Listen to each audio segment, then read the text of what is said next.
Hey, good morning, good afternoon, good evening. This is Alan Burgos from the hashtag Walk with Lang channel. Welcome and welcome back to our channel. All right, so good morning. And I just want to honor our subscribers. They are now almost 5,000. 300, mga 40 na lang yata ang kulang, no? Okay, so let's work on this, guys. If you are not yet subscribed to our channel, please do it so that we can be able to maintain and sustain this channel. All right. So the commentaries that we have, guys, is ano naman, it's all positive, but at the same time, sometimes ano no, sinisita rin natin yung mga hindi masyadong kagandahan no na ginagawa. Hindi porket politicians yung mga yan, iaano na natin no, kukonsintihin na natin yung perceive na parang maling ginagawa nila. Pero syempre tinitingnan din natin yung mga wisdom ng mga actions nila, no? So for instance, yung may isang mayor, 'di ba? Hindi porket mayor yan, no? O at gwapo yan, ay or anak ng artista yan, ay pupurihin na natin ng pupurihin. Hindi ganun po, no? Siyempre may mga maling nagagawa din yan, no? Siguro hindi major, pero mga minor, ha? Para naman maging perfecto at maging maganda naman ang kanilang serbisyo sa kanilang mga sinasakupan. Okay? Ayan. So, hindi katulad ng ano, kunwari, hindi porket tingnan niyo po kung ano yan, sinearch ko po kasi, no, yung mga in the past, ganun po talaga siya. Ganun po talaga. Kaya lang nabubulagan lang yung mga tao. Kasi nga,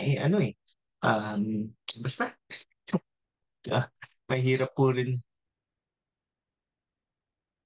mahirap din po rin, ano, no? Kasi hindi ka pa. Ang hirap din po ng gano'n, no? So, anyhow, thank you so much for tuning in, no? Pero this morning, no? This morning meron po tayong ano, okay? So ang ano po natin, dapat na bang tanggalin, no? Si Vice President Sara Duterte bilang DepEd Secretary. No? Kasi ang dami, no? Ang dami nagpaparesign sa kanya, no? Dahil nga po dun sa ano niya no yung criticize niya hindi mo criticize pero against sa gusto ng pangulo yung pisto kumbaga no. Pero anyhow ano po naman as early as yung father niya po no ano yata yun almost half of his term okay kapanalig po yan ng makakaliwang grupo no. Actually, inappoint pa nga niya na bilang Department of Agrarian Reform, no? Secretary yung iba doon. Okay? Meron din DSWD. Hindi lang po na-confirm ng Congress. Kumbaga. Pero ano po yan, no? Tumulong din po sa kanyang ama bilang Pangulo ng Pilipinas. Ngunit hindi po sila talaga nagkasundo. No? Tingin ko, dapat pagbigyan din naman, no? Kahit pa paano, yung ano ni Bongbong Marcos. Pero anyhow, ano po yan kasi, iba po, ang misa kino-compare nila, no? Ayan, kino-compare nila si Vice President Leni Robredo, no? Talagang sumasalungat yun kay Duterte at that time, no? Pero tingnan nyo naman po, talagang halos murahin, tanggalin ni Pangulong Duterte si Leni Robredo kasi nga ganon.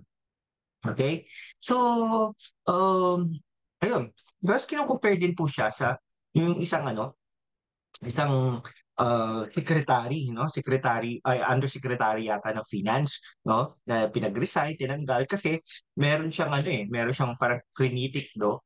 Pinost niya sa Twitter, okay? And kita, something like that. So, the government asked her to resign. But, but, iba po si, okay? Iba po si Vice President Sara Duterte, no? Okay?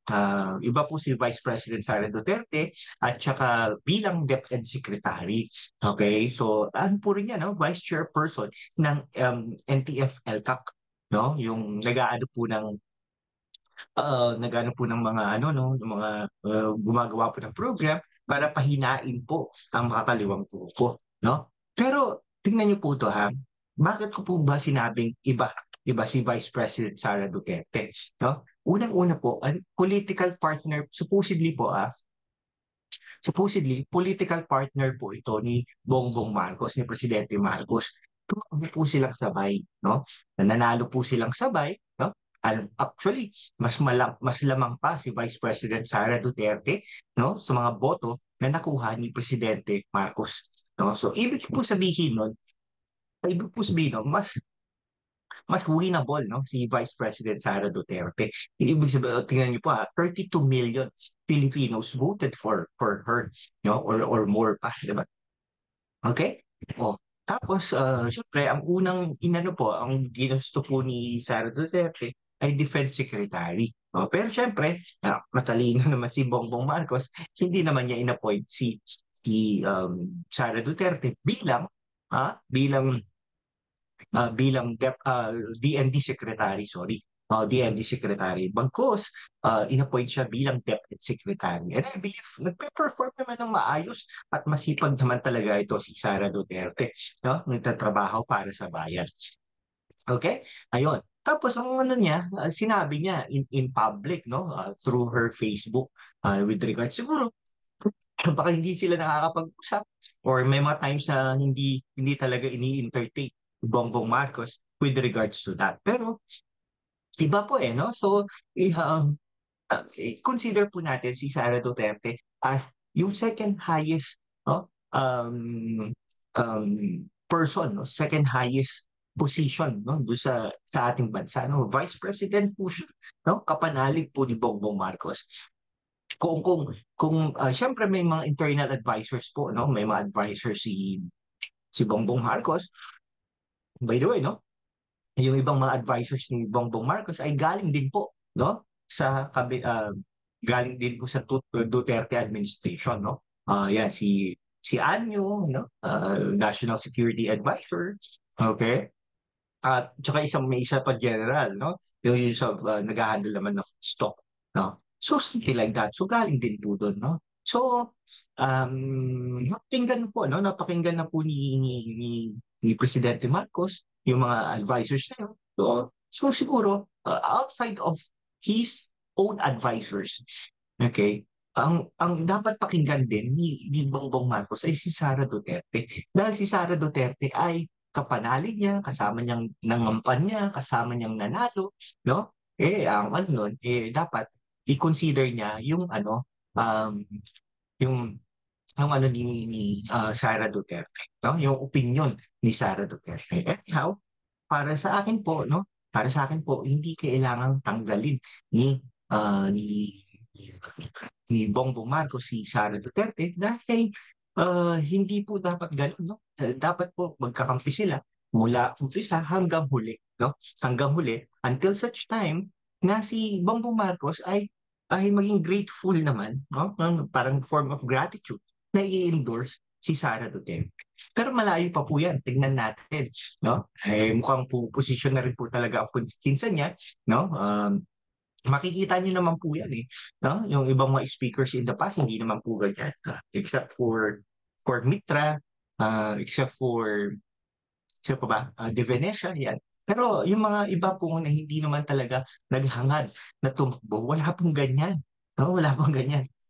From time to time, nag-i-issue ng speeches, much more of the speeches and statements, no, from the Senate President. So, kitang-kita mo na meron talaga pong intensyon na tumakbo in the next few years or next election, no? Hindi naman po siya tatakbo bilang senador, no? Kumbaga, kasi meron pa po siya isang term as congressman. And then, okay? Pag nanalo po siya doon, pag nanalo po siya sa district niya, for sure, mananalo siya doon.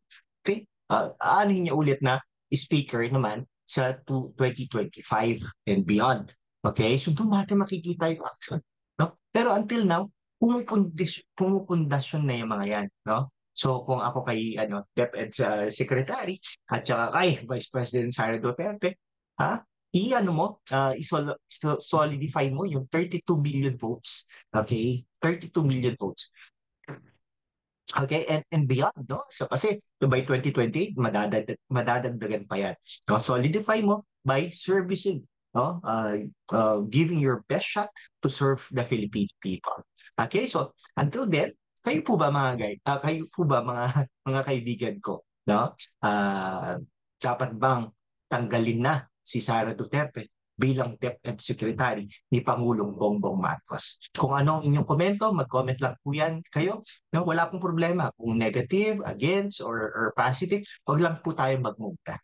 Maraming salamat po guys. And if you are not yet subscribed to our channel, please do it so now so that we can be able to maintain and sustain this channel. Thank you so much, guys. Bye-bye.